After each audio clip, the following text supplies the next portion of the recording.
सो आज class start के पहले मैं छोटा सा रिकैपिचुलेशन करवाना चाहती हूँ, जो कि है हमने प्रॉफिट लॉस काफ़ी हद तक बार बार सुन रहे हर क्लास में, पता है। पर फिर से मैं एक बार दोहराना चाहती हूँ ताकि कन्फ्यूजन ना हो। हम लोग CP बोले तो कॉस्ट प्राइस बोलते हैं, SP हमारा सेलिंग प्राइस है, यानी जिस प्राइस पे हम कोई आर्टिकल खरीद रहे हैं वो हमारा CP है, जिस प्राइस में हम आर्टिकल को बेच रहे हैं वो हमारा SP है। तो इस पे डिपेंड करके हमारा प्रॉफिट या लॉस होता है, बिकॉज CP तो हमारा फिक्स रहता है, ये हमेशा हमारा फिक्स रहता है और ये वैरी करता है। क्यों वैरी करता है? इन द सेंस कि नॉर्मली हम इसको अपने हिसाब से सेट करते हैं। अगर हमारा SP हमारे CP से ज़्यादा हुआ तो हो जाता है प्रॉफिट, SP CP से ज़्यादा हुआ तो हो जाता है profit, that is SP greater than CP profit. और अगर हमारा selling price less than CP होता है तो हमारा नुकसान होता है, लॉस। पूरे चैप्टर का बेसिस ही ये है, ठीक है। तो शुरू करते हैं आज के questions. So question number 9, by selling 144 pence Sam lost the selling price of 6 pence. Find his lost percent had he purchased them for rupees 7,200. What would have been the selling price of 1 pen? तो है by selling 144 pence, तो हमने total number of articles यहाँ पे बताया दिया गया है 144 पेंस, ठीक है। Sam lost the selling price of 6 pence, यानी जब हमने इसको सेल किया तो सैम का जो लॉस था, दैट लॉस वाज बराबर to the selling price of 6 pen, यानी जो सैम का लॉस हुआ that was equal to the selling price of 6 pence. ये हमारे क्वेश्चन में गिवन, ये गिवन इंफॉर्मेशन है, ठीक है। सो find his loss percent. Fine, अभी इस बेसिस में हमें इसका लॉस परसेंटेज डिटरमाइन करना है। कैसे करें? सबसे पहले हम अज्यूम करेंगे the selling price of each या 1 पेन, ठीक है। B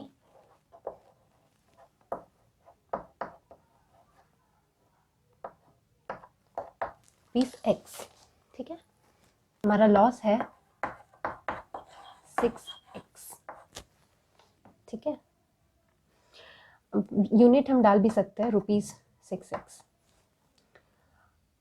नेक्स्ट लाइन में पूछ रहे हैं हैड ही परचेस्ड, ये वाला जो पार्ट है ये हमारा नेक्स्ट क्वेश्चन है, related to the same question, ठीक है।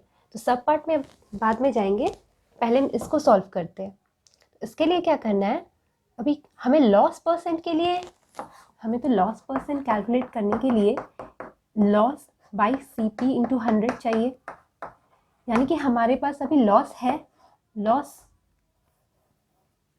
L, ये रहा L हमारा, हमें मिल चुका है L। CP is missing, right. हमने SP को X कंसिडर किया। सो अब CP हम कैसे निकालेंगे? पहले हम देखते हैं लॉस हम कब इनकर कर रहे हैं, बाई सेलिंग 144 पेन्स, यानी हमने 144 पेन्स सेल किए तब हमारा लॉस हुआ है 6, राइट। 144 पेन्स सेल करने पे हमारा लॉस 6X हुआ है, यानी SP of total SP of 144 pence कितना है? पीस 144X, ठीक है। Therefore हमें पता है लॉस है क्योंकि कॉस्ट प्राइस ज़्यादा होता है लॉस में, तो कॉस्ट प्राइस और सेलिंग प्राइस का डिफरेंस हमारा लॉस है, विच इम्प्लाइज हमें पता है लॉस है, अभी हमें लॉस 6x मिला है, CP हमें पता नहीं है, और SP हमने अभी टोटल निकाला है 144x। इसे हम स्वैप करेंगे इस साइड, यानी हम लिख सकते हैं 144x plus 6x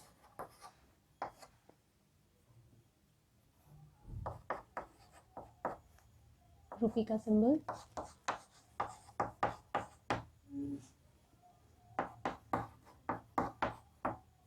one 150x हमारा CP, right. So loss percentage हमारा क्या हुआ, हमारा लॉस परसेंटेज है लॉस जो कि था 6x बाय हमारा CP, ये वाले फॉर्मूला के हिसाब से भी हम करेंगे। So 6x by 150x into 100%, x cancel, 0 0 cancel, 5 10 5 3 3 2 which is 4%। तो ये रहा हमारा required loss percent. So find his loss percent, 4% is our answer. अब हम लोग जाते हैं नेक्स्ट पार्ट क्वेश्चन के। हैड ही परचेस्ड, यहाँ हैड ही परचेस्ड देम बोले तो selling 144 pence, them is 144 pence. Had he purchased them for ₹7200, this is our CP. Had he purchased them for ₹7200, what would have been the selling price of 1 pen? So हमारा CP हमारे इस step में निकला है, यहाँ हमें CP मिला था ₹150x, राइट। हमारा CP हमें मिला था अभी जस्ट मिला 150x या फिर 150x भी हम लिख सकते हैं। यहाँ बताया गया दैट इज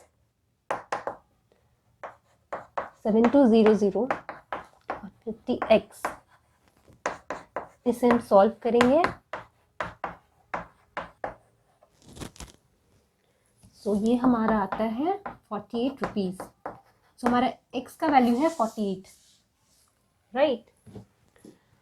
और हमसे मांगा भी यही गया है, सेलिंग प्राइस ऑफ 1 पेन क्या है, 48 है। See let the SP of each pen हमने कंसिडर किया था, ये x का वैल्यू भी लिख रहा है 48। So this is our SP।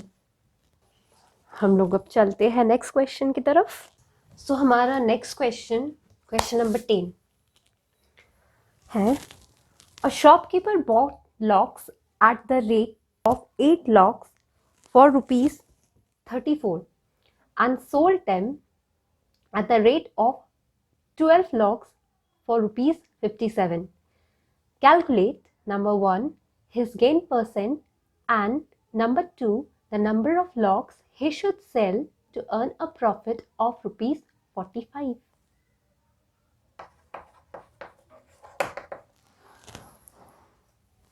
Given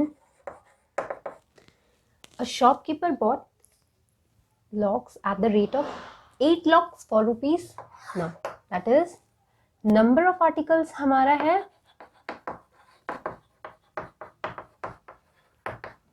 8 locks, right? Cost price of 8 locks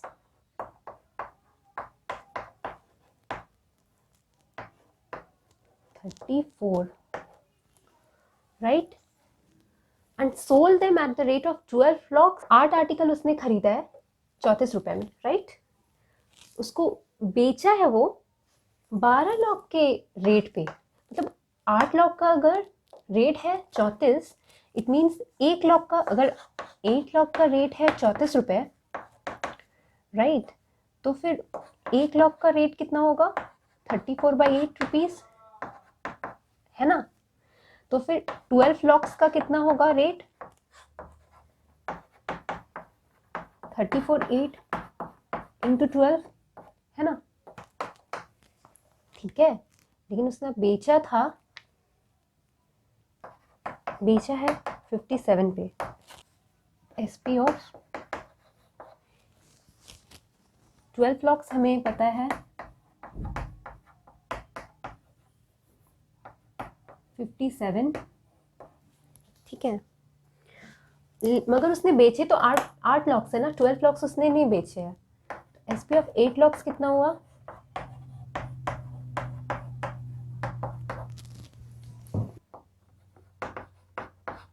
7 into 12 into 8 हमें मिलता है 4 2 3 3 1 3 19, 2 इंटू 19 इज 38। सो वो खरीदा था 34 में, बेचा है 38 में, ठीक है। सो उसका प्रॉफिट है obviously SP minus CP, SP of 8 locks minus CP of 8 locks, which is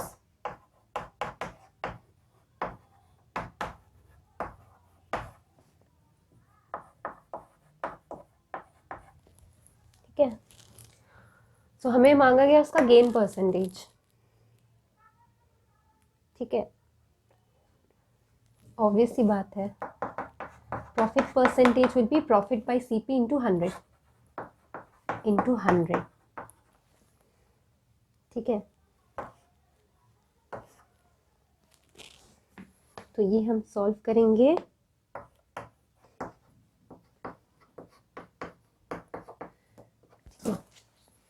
अभी यहाँ पे पूछा गया है the number of locks he should sell to earn a profit of ₹45। सो हमें बताया गया है कि अब प्रॉफिट अगर 45 का उसे बनाना है तो उसे कितने लॉक्स बेचने होंगे, राइट। सो उसके लिए हमें देखना है, पहली बार जो वो इधर फर्स्ट क्वेश्चन में वो ₹4 का प्रॉफिट बना रहा था जब वो नंबर ऑफ लॉक्स सेल कर रहा था 8 लॉक्स, राइट। तो 45 का प्रॉफिट वो कब बनाएगा, 8/4 to 45, राइट, विच इज जब वो 90 लॉक्स बेचेगा। सो हम मूव ऑन करते हैं नेक्स्ट क्वेश्चन पे, विच इज क्वेश्चन नंबर 11। तो हमारा क्वेश्चन नंबर 11 है the cost price of 25 books is equal to the selling price of 20 books, find the profit percent. Okay, तो इसे हम कैसे लिखेंगे, हमारा गिवन इंफॉर्मेशन है cost price of 25 books equals SP selling price of 20 books, right? Let the CP of one book be, आप cost price लिखना, मैं CP शॉर्ट में लिख रही हूँ। Let the CP of one book be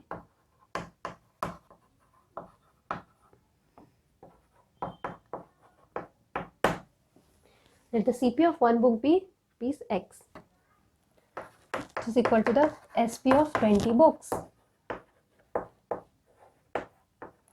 right? तो हमें लिखना है, यानी हम इसको लिख सकते हैं कि SP of 20 बुक्स है 20, मैं रिपीटेटिव इसलिए कर रही हूँ ताकि यूनिट मेथड अप्लाई करते वक्त ऊपर नीचे ना हो जाए। कि नॉर्मली क्या होता है, हमारा लेफ्ट एक छोटी सी मेहनत है ये, ठीक है। क्यों छोटी सी मेहनत है, क्योंकि अभी मैं बताऊंगी क्यों। इसको बस स्वैप करके ऐसे लिखे, ठीक है। सो अगर SP ऑफ 20 बुक्स 25x है तो फिर SP ऑफ 1 बुक है 25x/20, therefore हमें SP ऑफ 25 बुक्स चाहिए। which is 25x by 20 to 25, right? 5455, which is p sin 125x by 4।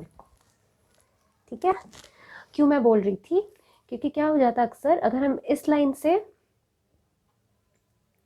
Directly लिखते एसपी ऑफ 25 बुक्स, चांसेस थे हम 20/25x कर लेते, मतलब ये ऊपर और ये नीचे।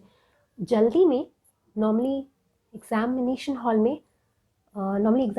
में क्या होता है, हड़बड़ में हम लोग गड़बड़ कर देते हैं, तो ऐसा हो जाता है न चाहते हुए। बहुत ही सिली मिस्टेक्स जो होते हैं ना, ऐसे ही होते हैं।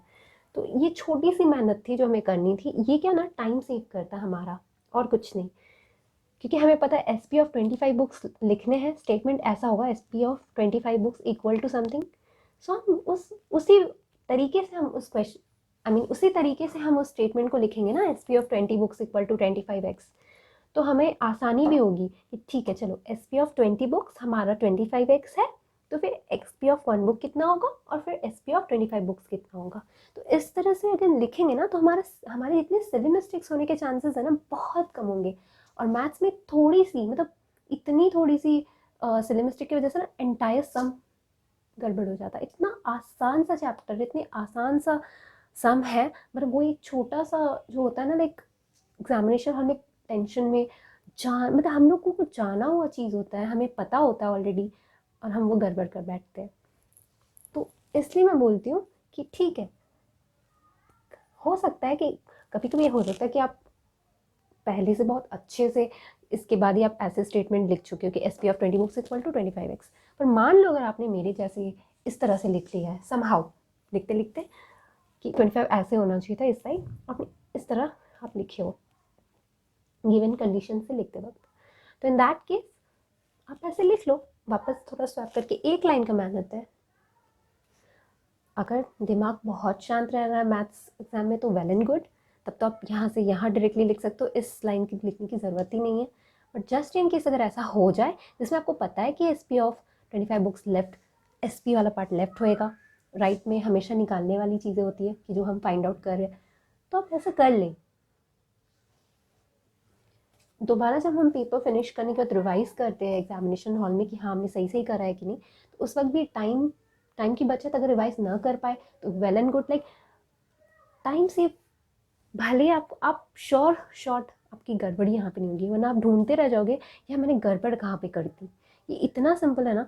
अच्छा 25x, S P of 20 books तो 25x है, हाँ, तो गड़बड़ होने के चांसेस बहुत कम है। सो ये ख़त्म नहीं हुआ है, बहुत बोल चुकी। अब यहाँ देखते हैं फाइंड द प्रॉफिट परसेंट कितना है। सो हमें एस सी पी हमने कंसिडर कर रखा है, जिससे हमें 25x मिल रहा है, C P of 25 books, and selling price भी हमें मिल चुका है, तो हमें प्रॉफिट परसेंट निकालने में आसानी होगी। पहले प्रॉफिट निकाल लेते हैं, सेलिंग प्राइस और कॉस्ट प्राइस का difference, which is 125x by 4 minus 25x। 125, 4 into 25 is 100 by 4, इसको बाहर रखते हैं। सो ये हो गया 25 by 4 x by 4, राइट। ये x ऊपर रहता है 25x by 4, ये भी एक गड़बड़ हो सकता है, तो आप इसको ऊपर ही रख दो, नीचे नहीं होगा। तो परसेंटेज कैसे निकलेगा, कितने percent, therefore profit percent, profit 25x by 4, right, and हमारा CP है 25x to 100 परसेंटेज। ऊपर का 25x रहता है, 4 by 4 मीन C4 नीचे रहेगा, क्रॉस 4 बन के 100 यहाँ रहेगा। सो ये एक्स कटा 25 कटा 4 से ये कैंसिल हुआ 25, सो इट इज़ 25%। सो ये रहा हमारा प्रॉफिट परसेंट जो रिक्वायर्ड था। आगे बढ़ते हैं क्वेश्चन नंबर 12 की ओर। A TV and music system were sold for rupees 12,000 each. The TV was sold at a loss of 20%, whereas the music system at a gain of 20%. Find the gain or the loss percent on the whole transaction. अभी क्या करना है, पूरे transaction का हमें loss या gain check करना है, फिर ना परसेंटेज निकालेंगे। तो गिवन इंफॉर्मेशन हमें देखना है। गिवन क्या क्या, TV and music system were sold for 12,000 each, यानी टीवी प्लस म्यूजिक सिस्टम को बेचा गया है 12,000 ईच, यानी 12,000 प्लस 12,000 में, है ना। दोनों सामान को एक एक को 12,000 में बेचा गया, यानी एस पी सोल्ड बोला गया ना। So S P of TV plus S P of music system. Music system को मैं सिर्फ म्यूजिक एम एस लिख रही हूँ, म्यूजिक सिस्टम शॉर्ट में आप शॉर्ट ना लिखें। सो 12,000 plus 12,000, 12,000 plus 12,000, right? Which is the total SP. ठीक है, 24,000. ठीक, well and good. CP of TV be X and CP of music system be Y. ठीक है, दोनों का CP हमने कुछ कंसिडर कर लिया है, दो वेरिएबल्स। अब the TV was sold at a loss of 20%. So loss equal to CP minus SP हमें पता है। अब हमें लिखना कैसे है, इसमें वैल्यू पुट करेंगे। लॉस हमारा है 20% CP, पी हमारा X है और ये है हमारा 12,000, राइट। अब इसको यहाँ लेंगे, स्वैप करेंगे। 12,000 1 2 3 X ये 5 है, so X minus X by 5 which gives us 5x minus x by 5, I mean that है 4x, 5 equals 1,000, 4 cross 1,000, x equal 5 इस साइड जाएगा which gives us 15. So this is the CP of TV. ठीक है, so हमें CP of TV मिल गया है rupees 15,000, right. अब हमें निकालना है CP of म्यूजिक सिस्टम का बताया गया है। Music system at a gain of 20%, that is हमें पता है profit equal to selling price minus cost price. हमारा selling price similarly 20% of Y होगा, जहाँ पे हमारा वाई का CP है। सेलिंग प्राइस तो हमें पता ही है, वाई इस साइड आएगा which will give us y by 5 plus y, okay, 5 and ठीक है 2,000 which gives us p यहाँ जाया मतलब 10,000, राइट। सो ये हमारा cost price of music system हमें मिल गया। ये हो गया हमारा कॉस्ट प्राइस दोनों आइटम का।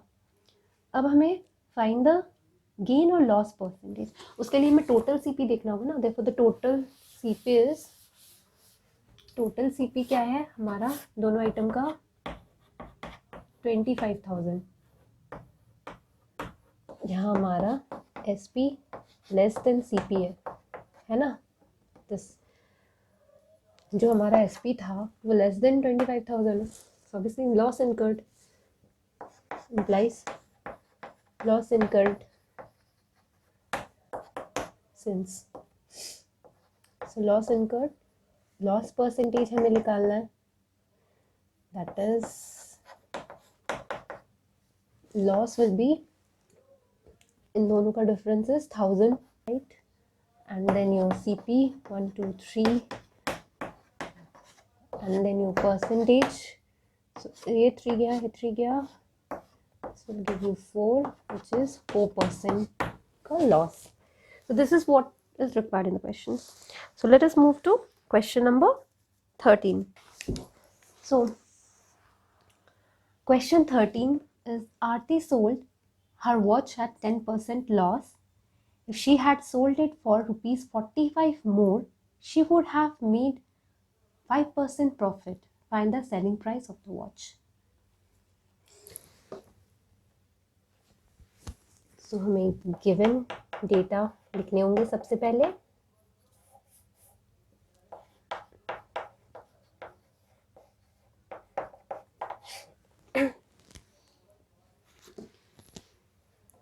लॉस परसेंट प्रोवाइडेड है 10%, ठीक है.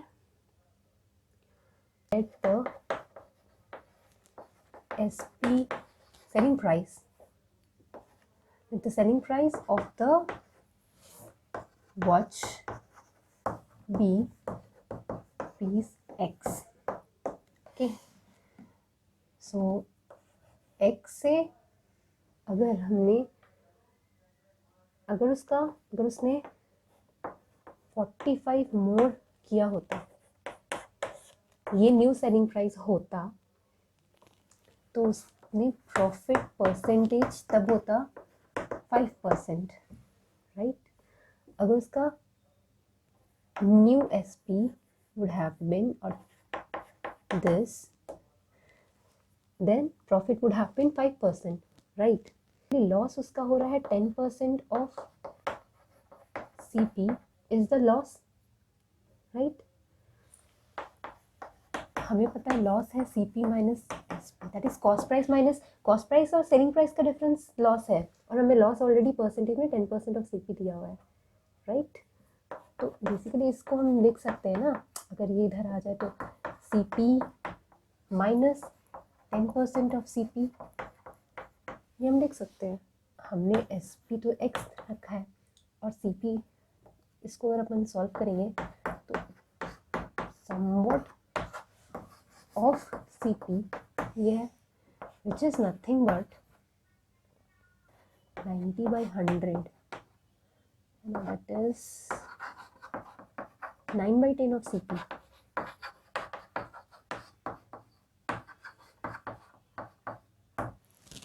Nine by 10 of CP, right. इसको हम घुमा कर ये भी तो लिख सकते हैं, CP is 10x/9, so this is our CP. कर सकते हैं, राइट. इक्वल टू हम लोग जानते हैं सेलिंग प्राइस और कॉस्ट प्राइस का डिफरेंस बेसिकली, है ना. सो 5% अगर हो रहा है, 5% of CP, right, equal to हमारा एसपी है ये x plus 45,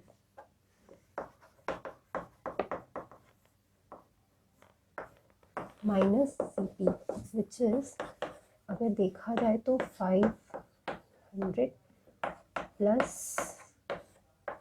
of CP equal to x plus 45, right. ये कह सकते हैं हम लोग, है ना.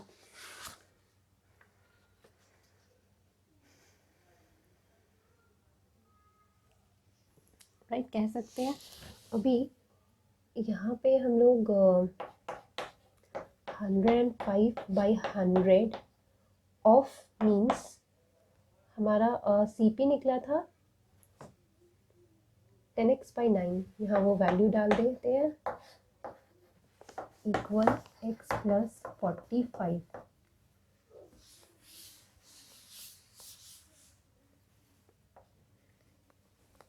ठीक है, अभी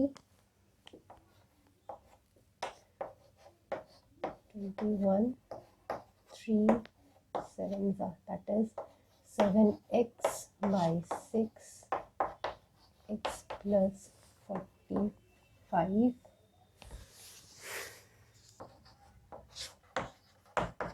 स्टेप्स जंप कर सकते हैं डिपेंडिंग इम्पोर्टेंट है या नहीं।